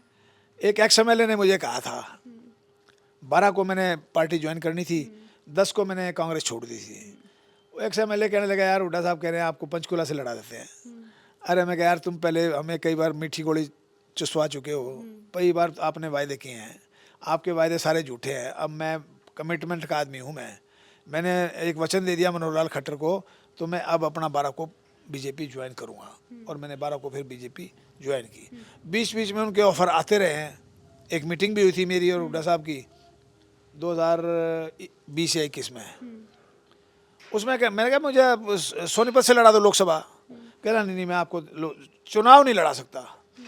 मैं कहा चुनाव नहीं लड़ा सकता तो मैं आपके साथ क्यों रहूँगा? मैं तो राजनीतिक आदमी हूँ, और मेरे परिवार में भी 3 एमएलए हैं और आपके परिवार में भी 3 एमएलए हैं, तो मेरा पॉलिटिकल परिवार है। तो चुनाव नहीं लड़ाओगे तो मैं आपके साथ नहीं रहूँगा। तो हमारी नेगोशिएशन टूट गई थी। अब मैं बिल्कुल मेहनत कर रहा हूँ, 4 साल से डोर टू डोर जा रहा हूँ। परसों भी मेरा 7 तारीख को लाडौद भैयापुर में डोर टू डोर प्रोग्राम है। आप देख लेना कितने लोग मेरे साथ आएंगे, हम घर घर जाएंगे। अच्छा, ये कह सकते हैं कि बतौर सियासी व्यक्ति तो भूपेंद्र हुड्डा के साथ हम ये कहें 36 का आंकड़ा आपका है, लेकिन बतौर व्यक्ति कैसा है? अब क्या बताएं, बतौर व्यक्ति भी कमज़ोर आदमी है, ढीला आदमी है। अगर वो तगड़ा होता, उसने ये कहा था कि मैं गांव में बेरोजगारी ख़त्म कर दूंगा, इलाके में गढ़ी सांपला कलोई में मैं बेरोजगारी ख़त्म कर दूंगा, और ये जो लोग बग्गियों में बैठे होते हैं ना, ये सारे बेरोजगार हैं, मैं एक को भी बग्गी पे नहीं बैठने दूंगा। लेकिन उसके 10 साल भी चले गए, वो बेरोजगारी वहीं की वहीं खड़ी है। जो बग्गियों पे बैठे हैं उनकी संख्या उसके राज में बढ़ गई थी। अब बल्कि कुछ लोग संख्या कम हुई है, क्योंकि इस सरकार ने नौकरियां मेरिट पे दी हैं। पहले तो मेरिट कुछ थी नहीं, पहले गांव में 2 एजेंट होते थे, वो जिसका नाम रिकमेंड कर देते थे उसी को नौकरी मिलती थी। लेकिन इस सरकार में गरीब से गरीब, अंतिम छोर पे भी कोई गरीब आदमी था ना, उसको नौकरी मिली है। तो अब लोग मोदी जी से भी और भारतीय जनता पार्टी की जो स्टेट की गवर्नमेंट है नायब सिंह सैनी की, उससे भी खुश हैं सब लोग। अच्छा, मैं जब लोगों के बीच में जाती हूँ तो अक्सर लोग एक प्रतिक्रिया देते हैं कांग्रेस के लिए कि कांग्रेस से उन्हें कोई आपत्ति शायद ही इस बेल्ट में ना हो, लेकिन उन्हें आपत्ति है जो कांग्रेस के साथ लगे हुए लोग हैं, जिनका भूपेंद्र हुड्डा, दीपेंद्र हुड्डा से ताल्लुकात है, क्योंकि वो माहौल खराब करते हैं, वो उनके काम नहीं होने देते, वो अपने चहेतों का काम ज़्यादा करवाते हैं, किसी न्यूट्रल आदमी का काम नहीं कराते। तो हम इसे भी ये माने कि भीतर खाते भी कांग्रेस में बड़ी खींचतान है। भूपेंद्र हुड्डा ने हर गांव में, हुड्डा ने और भूपेंद्र हुड्डा हर गांव में 2 से 4 तक एजेंट पाल रखे थे। अभी मैं लाडौद गांव में गया था, एक आदमी कहने लगे जी हमारा काम हो गया था, हमारी नौकरी लगी थी। जो उनके एजेंट आए ना, उन्होंने कहा भाई नौकरी बगैर पैसे की नहीं लगेगी। कहता हमने पैसा दिया नहीं, हमारी नौकरी रहेगी। अब भूपेंद्र सिंह हुड्डा के जब लोग गांव में गए तो उन्होंने ये अपनी शिकायत दर्ज की कि हमारी नौकरियां तुम्हारे एजेंटों ने नहीं लगने दी। ये सबसे मतलब माइनस पॉइंट रहा है भूपेंद्र हुड्डा के लिए कि वो संभाल नहीं पाया, वो दिल्ली की पॉलिटिक्स में और अपने दूसरे चक्करों में लगा रहा, अपने इलाके को नहीं संभाल पाया। और इसके अलावा 33 साल से लगातार बन रहे हैं ये, एक बार वोट मांगने आते हैं, उसके बाद वो यहाँ रहते ही नहीं, उसके बाद दिल्ली चले जाते हैं, 5 साल तक आते ही नहीं। लोग यहाँ किसी को राशन कार्ड बनवाना है, किसी को मेडिकल में हॉस्पिटल में डॉक्टर को दिखाना है, किसी का पेंशन कट गई है, किसी का मतलब छोटे छोटे काम होते हैं, वो एमएलए टेलीफोन करता है जब काम बनते हैं, लेकिन ये लोग तो आते ही नहीं बिल्कुल। उसकी वजह से आम आदमी में बड़ी नाराज़गी है और आम आदमी इनसे इस बात के लिए खफा है। तो ये इन्होंने 2 मामले में सबसे ज़्यादा कमज़ोरी दिखाई है। एक तो ये कि इन्होंने ये एजेंट बना रखे थे हर गांव में, 2-2 4-4, वो पैसे खा गए। भूपेंद्र सिंह हुड्डा पता है नहीं पता, मुझे नहीं पता, लेकिन वो लोगों से नौकरी लगाने के पैसे खा गए और नौकरी उनकी लगती थी जो पेमेंट कर देते थे। तो जो ईमानदारी की बात तो ख़त्म ही होगी उस समय। तो मैं ये कह रहा हूँ कि भूपेंद्र सिंह हुड्डा को ये 2 चीज़ों में बहुत नुकसान हुआ है और आगे में भी नुकसान होगा। अच्छा, राजकुमार सैनी ने बताया कि उनकी बात हुई थी उनसे शामिल होने के लिए इंडिया गठबंधन को, या फिर अप्रत्यक्ष तौर पे या प्रत्यक्ष तौर पे समर्थन देने के लिए। भूपेंद्र हुड्डा ने ये कहा कि वो खुश नहीं है, मतलब शुरुआती बयान उनका ये था। तो इसे भी सियासी गलियारों में ये आरोप लग रहा है कि ये भीतर खाते साठगांठ है सैनी और हुड्डा की कि वो सोनीपत जीत जाएं, नॉन जाट वोट बैंक उनके आ जाए। भूपेंद्र सिंह हुड्डा और सैनी की मिली भगत है। राजकुमार सैनी का मैंने खुद बयान पढ़ा है, सुना है मैंने टेलीविज़न पे। उसने कहा कि जी मेरी भूपेंद्र सिंह हुड्डा, उसके घर में 3 मीटिंग हो चुकी और मुझे कांग्रेस को सपोर्ट दिलवाने का भूपेंद्र सिंह हुड्डा ने का बहुत बड़ा योगदान है। जो आदमी इलाके के किसानों को पानी पी पी के गाली देता था राजकुमार सैनी, आज वो कांग्रेस को सपोर्ट करने पहुंच गया। इससे कांग्रेस पार्टी को बड़ा ज़बरदस्त नुकसान होगा, क्योंकि राजकुमार सैनी के नाम से तो लोग एकदम से भड़क जाते हैं। और आज भी यही है, अगर ये राजकुमार सैनी को अगर एक बार भी मंच पे किसी पे ले आए तो कांग्रेस पार्टी का सुपड़ा साफ हो जाएगा। और ये राजकुमार सैनी जो है वो कांग्रेस के फ़ायदे में नहीं, कांग्रेस के नुकसान में है। तो जो इन्होंने कास्ट लाइन की पॉलिटिक्स की वो राजकुमार सैनी और भूपेंद्र सिंह हुड्डा ने की। तो जो हाईकमान है, हम ये माने कि जैसे और भी बड़े बड़े चेहरे हो गए, सुरजेवाला, कुमारी शैलजा, किरण चौधरी, तो क्या उनको इतनी तवज्जो नहीं मिलती, या फिर वो चाहते हैं कि भूपेंद्र हुड्डा ही रहे जाट वोटों के लिए? देखिए, भूपेंद्र हुड्डा ने दो काम बहुत गलत किए। एक तो doctor Ashok Tanwar PCC president होते थे, स्टेट कांग्रेस के प्रेसिडेंट होते थे। उनको वो एक बार वो दिल्ली में राहुल गांधी के स्वागत में वेट कर रहे थे, तो उनको पिटवाया। फिर 2020 में यहाँ एक राज्यसभा की सीट खाली हुई थी। कांग्रेस की 31 सीटें थी, 30 सीटों में उनका राज्यसभा का मेंबर बनता था, और वो सीटिंग थी कुमारी शैलजा। कुमारी शैलजा कानून से टिकट उसको मिलना चाहिए था, लेकिन उन्होंने, क्योंकि दीपेंद्र सिंह भी हारा था, उन्होंने कुमारी शैलजा को ना बनवा के दीपेंद्र सिंह हुड्डा को बनवा दिया। ये भी एक बहुत बड़ा नेगेटिव पॉइंट भूपेंद्र सिंह हुड्डा के खिलाफ है। तो इसलिए मैं समझता हूँ कि ये कुछ गलतियाँ उनसे हुई थी। तो फिर क्या हाईकमान उनको ये चाहती है कि वो बने रहें, वो उनके साथ जुड़े रहें? उनको भी क्या फ़ायदा नज़र आता भीतरी तौर पे? हाई कमांड बहुत कमज़ोर हो चुका है कांग्रेस का। आज किसी की हिम्मत नहीं है। हमने तो इंदिरा जी के साथ काम किया है। इंदिरा जी ने एक बार मुझे कुरनूल आंध्र प्रदेश का ऑब्जर्वर लगाया था। इंदिरा जी उस समय प्राइम मिनिस्टर थी, 1982 की बता रहा हूँ मैं आपको। मैंने इंदिरा जी की एक बहुत बड़ी सभा करवाई थी वहाँ, और विजय भास्कर रेड्डी वहाँ के चीफ मिनिस्टर होते थे। वो कुरनूल से ही चुनाव लड़ रहे थे। तो इंदिरा गांधी का कोई मुकाबला नहीं है। वो उस समय थी जिसको कह देती थी, उसकी हिम्मत नहीं थी। आज राहुल गांधी और खड़गे साहब, वो डिसिप्लिन ना तो डिसिप्लिन कंट्रोल कर पा रहे हैं, और इस समय तो एक छत्र राज है भूपेंद्र सिंह हुड्डा का कांग्रेस में। जो वो चाहेगा वो होगा, दूसरी बात नहीं होगी। जैसे हम ये भी देख रहे हैं कि उनके साथ जो नेता हैं, उनमें कोई अब के विधायक हैं, कोई पहले के विधायक हैं, कोई उससे पहले के विधायक हैं। उनमें हम ये भी माने कि जो हाल फिलहाल के जो कांग्रेस लीडर हैं, उनका समर्थन भी तो बटा बटा हुआ है। कोई कुमारी शैलजा के पक्ष में है, कोई सुरजेवाला के पक्ष में है। तो ऐसे में हम भी ये माने कि कांग्रेस के पास भी उतना जनाधार या उतनी सियासी ताकत नहीं है। कांग्रेस इस समय बटी हुई है। एक कैंप है रणदीप सुरजेवाला, कुमारी शैलजा और किरण चौधरी का। उनके साथ कभी कैप्टन अजय सिंह भी आ जाता है। एक तरफ भूपेंद्र हुड्डा ने कांग्रेस को कैप्चर किया हुआ है। हाईकमांड उससे डरा हुआ है, इसलिए एक तरफा उनको पावर दी हुई है। तो आने वाला टाइम में भूपेंद्र सिंह हुड्डा कांग्रेस के सबसे बड़े लीडर होंगे। अब भी सबसे बड़े लीडर हैं। वो जिसको चाहेंगे टिकट दिलवाएंगे, जिसको चाहे। बीजेपी में और कांग्रेस में यही फ़र्क है। यहाँ तो एक आदमी किसी की टिकट दिला सकता है। बीजेपी में तो इवन जो चीफ मिनिस्टर है वो उसको भी गारंटी नहीं है वो किसकी टिकट दिला दे।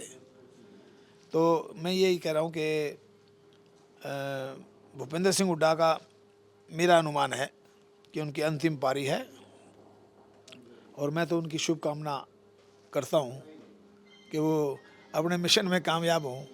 लेकिन हालात बहुत अच्छे नहीं हैं उनके लिए, ना उनके बेटे के लिए कोई अच्छे हालात हैं। अच्छा, बीजेपी के भीतर आप बात करते हैं तो उनके लिए कभी जिक्र होता है कि इनको हराना बहुत ज़रूरी है, या इनसे सियासी दारोमदार लेना बहुत ज़रूरी है? हम तो खूब बैठकें करते हैं कि इनको कैसे हराएं।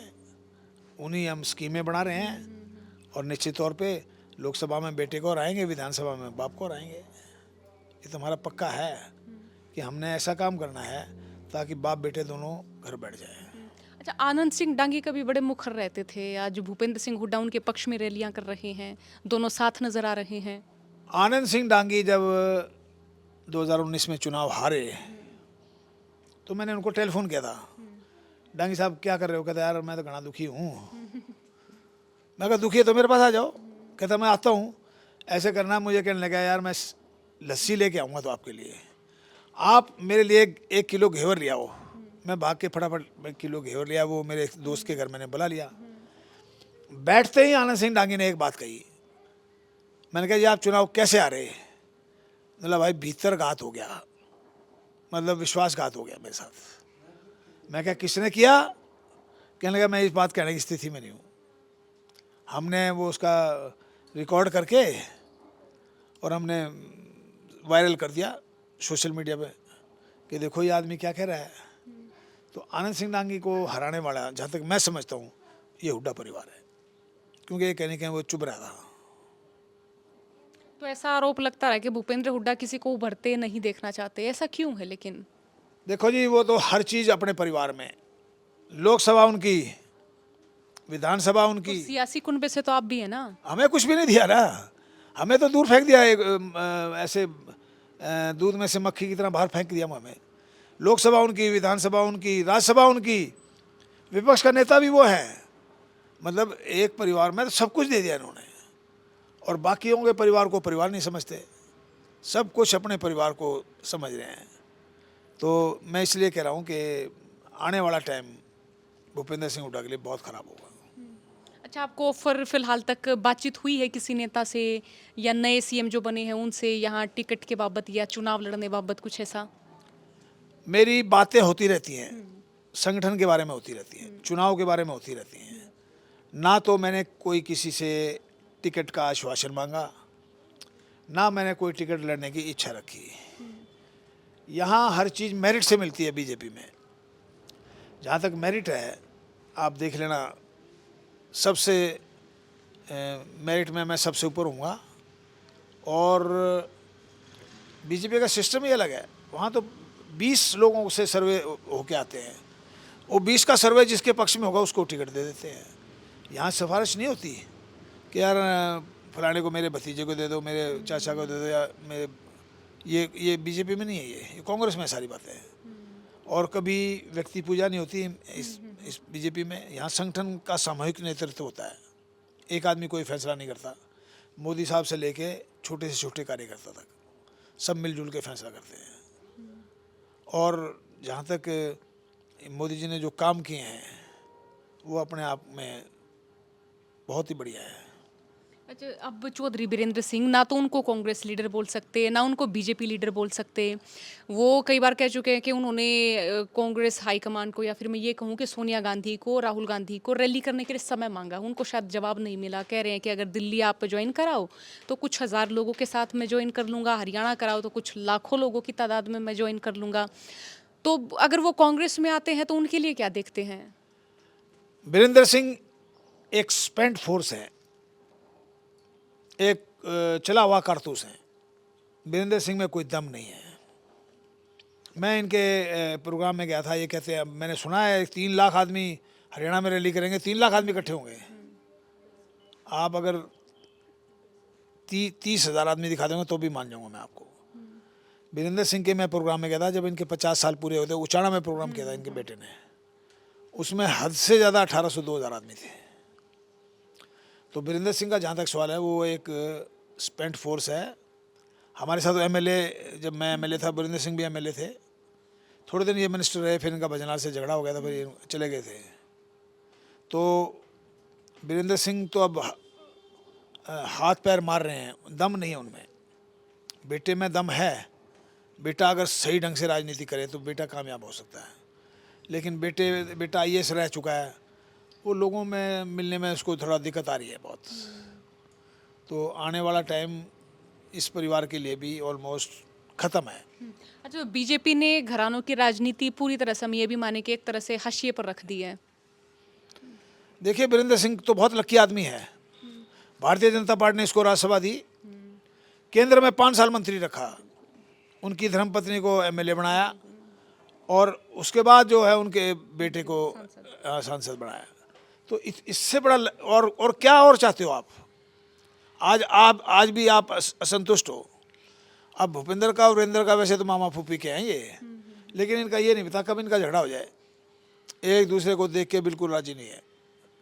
आप इनको दोनों को कहीं भी कराओ, ऊपर से मिलेंगे, शाम को इकट्ठे मिल लेते हैं, खान पान भी कर लेते हैं और दवा दारू भी कर लेते हैं, ऐसा अनुमान है मेरा। लेकिन ये हकीकत में वीरेंद्र का एक इंटरव्यू वायरल हो गया। उसने कहा मैं अपने बेटे को सोनीपत से नहीं लड़ाऊंगा, क्योंकि सोनीपत में भूपेंद्र हुड्डा के 5 MLA हैं। उसने मना कर दिया कि मैं नहीं लड़ाऊंगा। ये वायरल हो गया अखबार में। वो अपने बेटे का टिकट मांगेंगे तो हिसार से ही मांगेंगे। तो अब मैं ये भी मानूं कि बीजेपी जिस तरह से काम कर रही है तो उसमें कांग्रेस के लिए भी बड़ी मुश्किलें होने वाली हैं, बल्कि चाहे जेजेपी लड़े चाहे कोई भी लड़े, सबके लिए ही। ये चुनाव वाटरलू है भूपेंद्र सिंह हुड्डा और उसके परिवार के लिए। अगर वो चुनाव हार गए तो इस परिवार की पॉलिटिकल डेथ हो जाएगी, क्योंकि 33 साल से लोग इस इलाके के इनको बार बार चुन रहे हैं।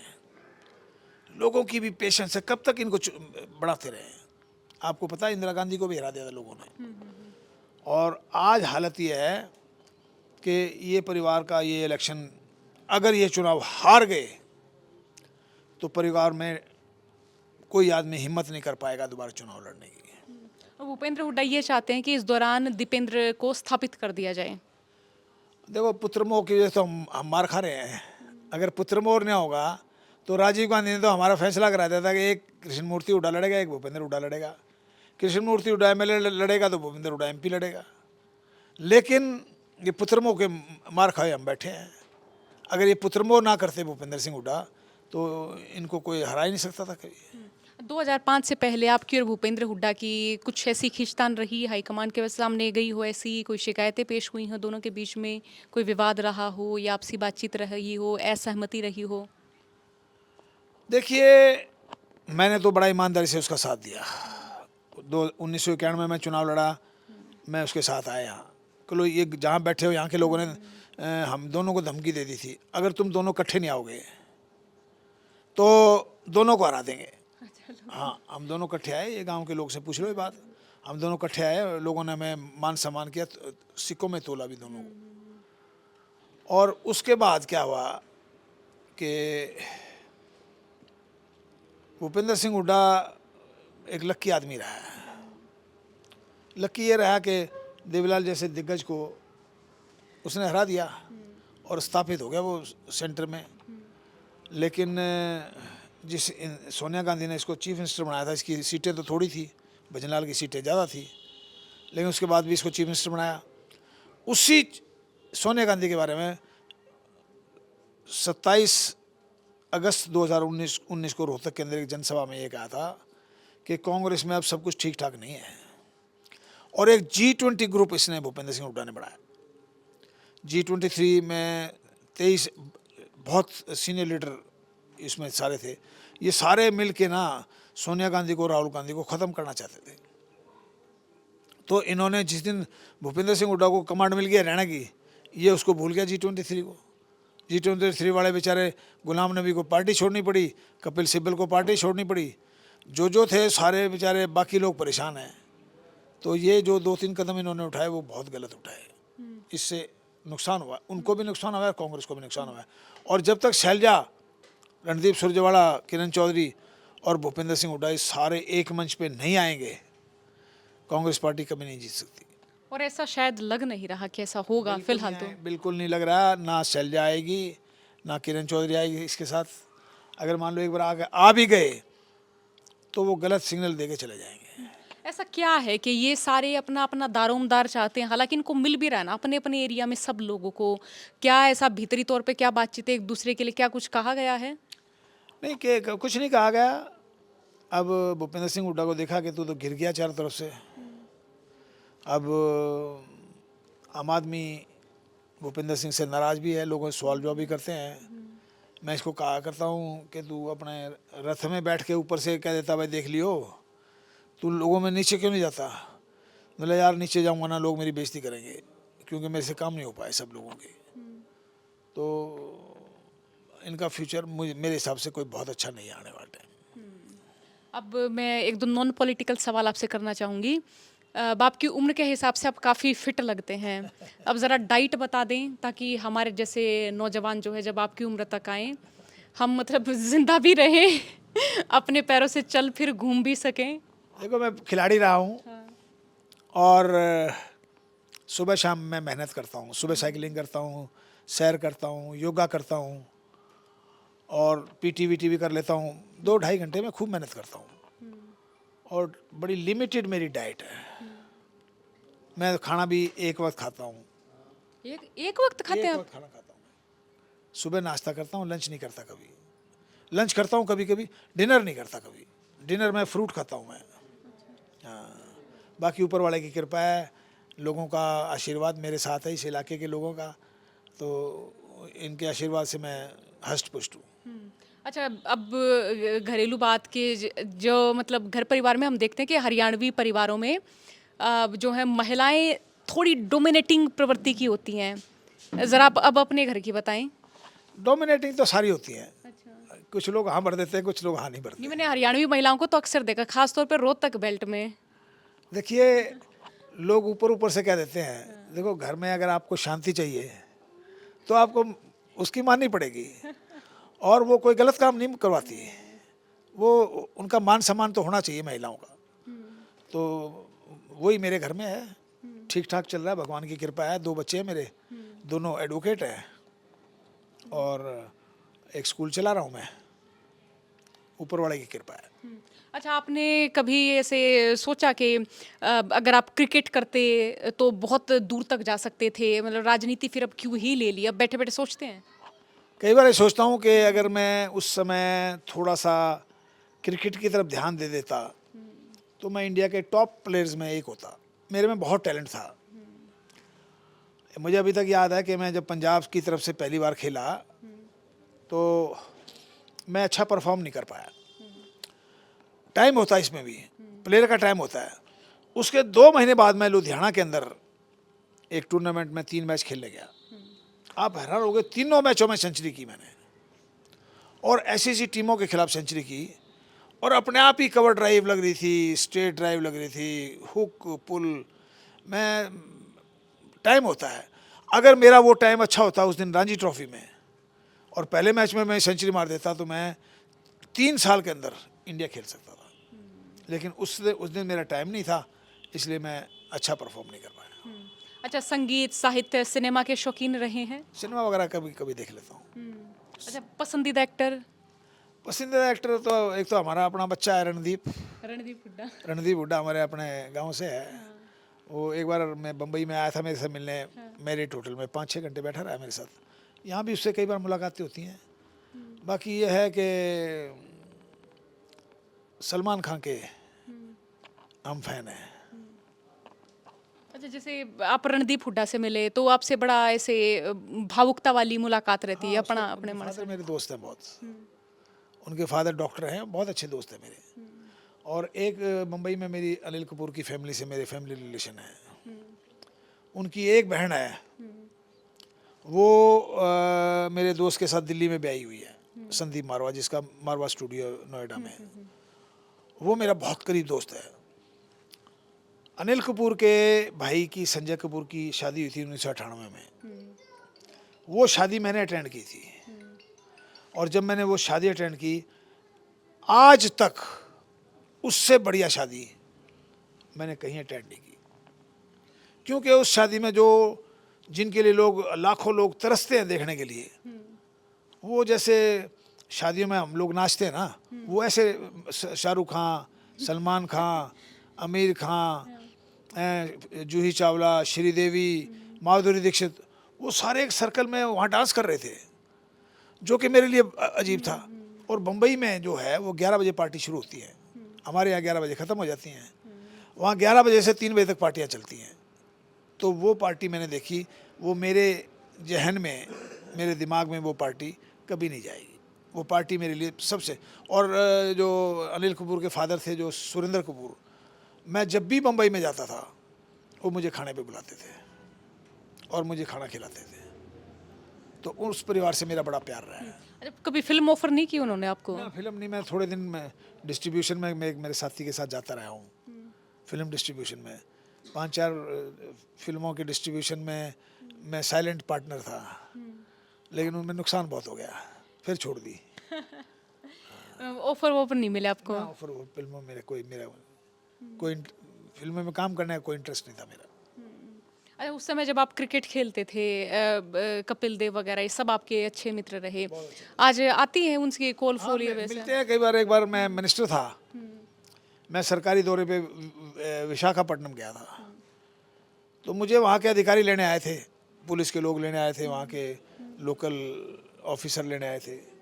तो मैं जैसे खड़ा था उन अधिकारियों के साथ, तो कल कपिल देव ने, ये है 1991-92 की बात है, मेरे पीछे से जफ्फी डाली, कहने लगा पिछाड़ो मैं कौन हूँ।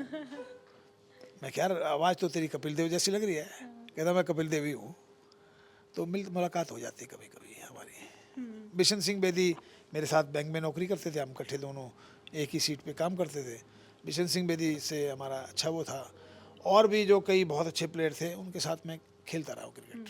अच्छा, जब पॉलिटिशियन कहीं पर स्पीच देते हैं, मान लो कि विधानसभा में ही दे रहे हैं, तो कई बार ऐसे अपना हरियाणवीपन या खड़पन वो बड़ा कंट्रोल करना पड़ता होगा कि आपको किसी के लिए गुस्सा आ रहा है लेकिन आपको बड़ा सहज से ही बोलना है वो चीज़ें। राजनीति में गुस्सा तो दुश्मन होता है, राजनेता का दुश्मन होता है, जो राजनीति करता है उसका दुश्मन होता है गुस्सा।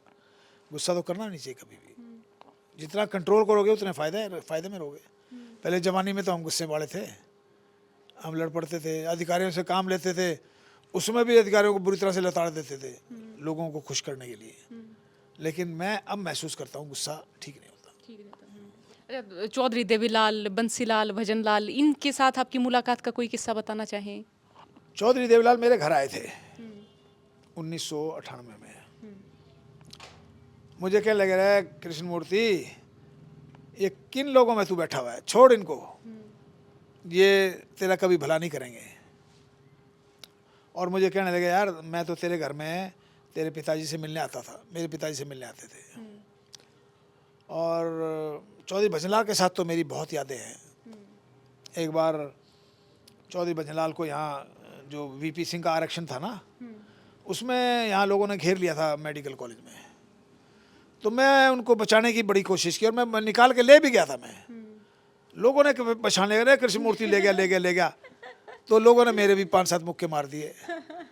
तो खैर वो मेरा प्रयास असफल रहा। फिर बाद में पुलिस आके उनको निकाल के ले गई। तो भजनलाल अपने, उनसे हमने बहुत कुछ सीखा है। नरमाई हमने उससे भजनलाल से सीखी है। और बंसीलाल तो बहुत गुस्से वाले थे। बंसीलाल अगर आज पॉलिटिक्स में आए तो बंसीलाल फेल हो जाएंगे, क्योंकि आज का मतदाता है वो अपना सम्मान चाहता है। चौधरी बंसीलाल तो गुस्से में बात करते थे, कोई बात किसी की हिम्मत नहीं होती थी अपना काम कहने की। और नरमाई में भजनलाल का कोई मुकाबला नहीं। और देवीलाल ने जो 2-3 काम किए, एक तो खास तौर पर पेंशन का, ओल्ड एज पेंशन का, वो हमेशा लोग याद करेंगे। अच्छा, सब ईसीएम में ये बताते हैं कि देवीलाल सबसे देहाती टाइप के इंसान थे। देवीलाल तो बेचारा भला आदमी था, उसको तो इसके परिवार के लोगों ने खराब किया। वो ईमानदार आदमी रहा सारी उम्र, उसने कोई करप्शन नहीं की और किसानों से जुड़ा हुआ था। खेत में जाके चलता रुक जाता था, देख कोई किसान हाड़ी पाड़ी बैठे होते थे, मतलब अकेले रहे हो, कोई अपनी रोटी बना रहा होता था, उनके वहाँ रोटी खा लेता था, वहीं लस्सी वस्सी पी लेता था। तो लोगों से जुड़ा हुआ आदमी था चौधरी देवीलाल, इसलिए वो कामयाब रहे। अच्छा, ओपी चौटाला, अभय, अजय, दुष्यंत चौटाला, इनके बारे में क्या कहना चाहेंगे? ओम प्रकाश चौटाला बढ़िया आदमी थे। ओम प्रकाश चौटाला, एक बार चौधरी देवीलाल का देहांत हो गया था, तो मैं ओम प्रकाश चौटाला हम इकट्ठे असेंबली में थे। तो मेरे दिमाग में ये आई कि ओम प्रकाश चौटाला चीफ मिनिस्टर बन गया तो हो सकता मुझे ना पहचाने, मैं उनके अफसोस करने जाऊं। तो मैं एक अपने साथी को ले गया, मैं कहा यार तू मेरे साथ चल, वो भी मिनिस्टर रह चुका है, कि तू मुझे ओम प्रकाश चौटाला से मिला देना। जब हम दोनों गए ना, तो दूर से ओम प्रकाश चौटाला ने देख लिया हमें। उन्होंने कहा कृष्ण मूर्ति इधर आ।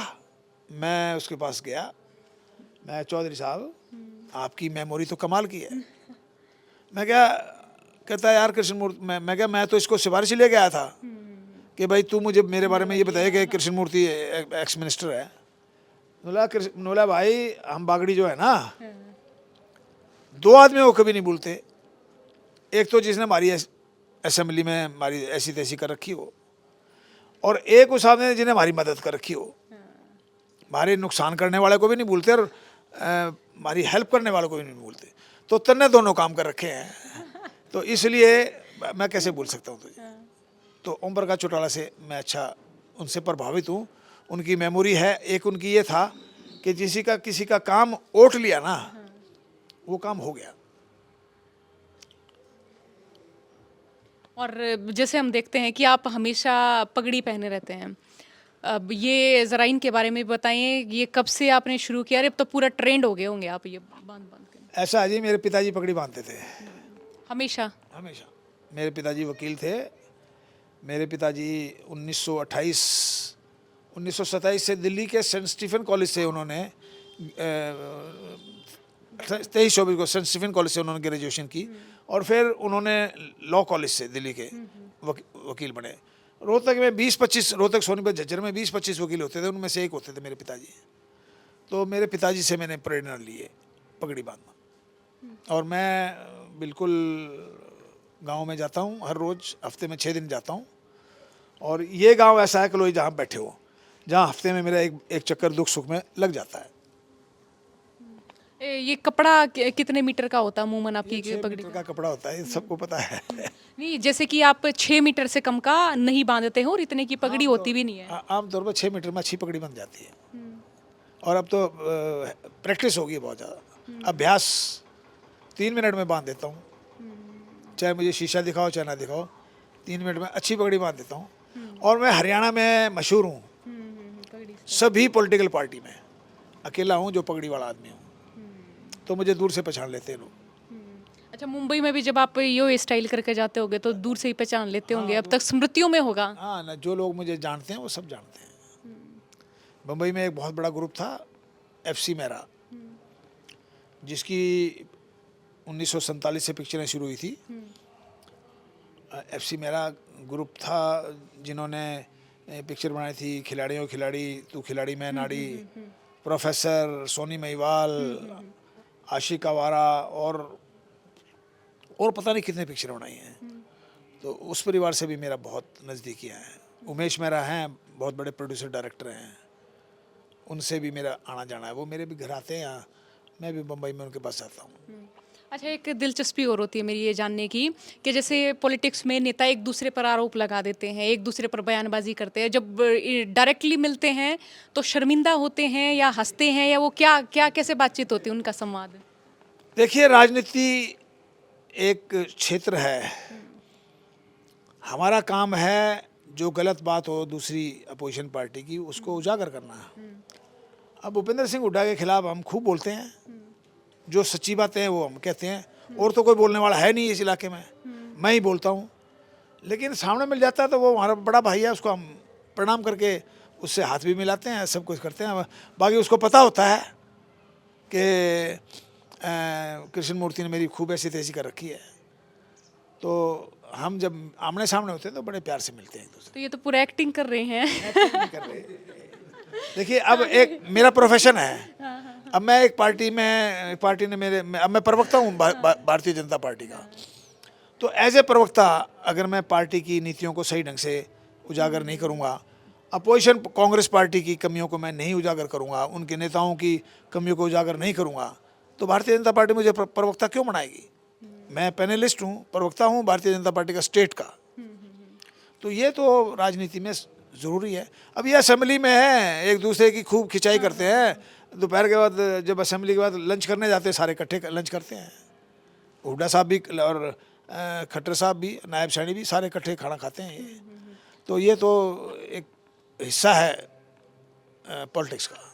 और देहात के लोग बाग मुझसे पूछते हैं कि ज़रा बताएं कि अभय चौटाला ने इस नेता के लिए ये कहा, तो ये तो ज़िंदगी भर मिलते ही नहीं होंगे। मतलब जैसे गांव देहात में लड़ाई होती है ना कि जीवन भर के लिए अनबोल हो जाओ, इस गली में देखें तो उस गली में चले जाओ, तो गांव देहात के लोग ये मान के चलते हैं कि पॉलिटिक्स में जिसके खिलाफ बयान दे दिया वो हमेशा ही खिलाफ रहेंगे, दिख जाएँ तो वो इर्द गिर्द चले जाएंगे। पॉलिटिक्स में कोई आदमी परमानेंट खिलाफ नहीं होता, कोई आदमी परमानेंट हक में नहीं होता, बदलते रहते हैं। जिन लोगों ने सारी उम्र कांग्रेस के खिलाफ वोट किया आज वो सारे कांग्रेसी बने बैठे हैं, जिन लोगों ने सारी उम्र कांग्रेस को वोट किया आज वो भाजपा ही बने बैठे हैं। तो राजनीति में हिलता रहता, चलता रहता मामला। ये कोई उन्हें आपस में मिलते हैं, बड़े प्यार से मिलते हैं, होली में खेलते हैं आपस में, बड़े प्यार से होली खेलते हैं, दुख सुख में होती है, ब्याह शादी में होते हैं तो सारे जाते हैं। भूपेंद्र सिंह हुड्डा के भाई की डेथ हुई थी, मैं खिलाफ था हालांकि, लेकिन मैं अफसोस करने गया उनके भाई की डेथ पे। अगर वो मुझे बुलाएं कहीं शादी में बुलाएं या कहीं, तो मैं निश्चित तौर पर जाऊंगा। ये तो होता रहता है। मनोहर लाल से आप मिले, स्वभाव में कैसे हैं वो? बड़ी आदमी है, शरीफ आदमी है। हाँ, देखो उसके खिलाफ आज कोई आरोप नहीं है, ईमानदार आदमी है वो। उसने डेवलपमेंट भी कराई स्टेट की, नौकरियां भी लगाई उन्होंने बहुत। आप अब देखो सारी सड़कें तकरीबन ऑलमोस्ट बनी हुई हैं, नई कोशिश की जा रही है, जो बची हुई है उनको बना रहे। तो स्टेट में डेवलपमेंट हुई है। अच्छा, अनिल विज को के बारे में कहा जाता है कि बीजेपी के सबसे तीखे तर्रार नेता हैं, मिले कभी उनसे? मैं नहीं मिला, वो वैसे मेरा स्टेट बैंक का साथी है, वो भी स्टेट बैंक में नौकरी करता था। वो भी, मैं तो उससे बहुत बड़ा लीडर था स्टेट बैंक में। मैं तो सस्पेंड रहा 7 साल ट्रेड यूनियन के आंदोलन में। लोग तो पैसे खा के सस्पेंड होते हैं, मैं आंदोलन हुआ था स्टेट बैंक में बहुत बड़ा, उसमें बड़े अफसर पिट गए थे, मुझे सस्पेंशन 7 साल झेलनी पड़ी। लेकिन वो मेरे लिए ब्लेसिंग इन डिस्गाइज हो गया। मैं सस्पेंड हो गया तो मैं पॉलिटिक्स में आ गया, अगर सस्पेंड ना होता तो मैं पॉलिटिक्स में कभी नहीं आ सकता था। तो मेरे लिए तो सस्पेंशन एक वरदान साबित हुई। अच्छा, राजनीति का पूरा निचोड़ बताएं कि संतुष्ट हैं जो मिला उससे, या फिर लगता है कि क्रिकेटर बन जाना चाहिए था? हालांकि आप बोल भी रहे हैं कि अगर उस समय क्रिकेट ना छोड़ते तो बेहतर रहता, लेकिन पॉलिटिक्स का किस तरह का अनुभव रहा है ये?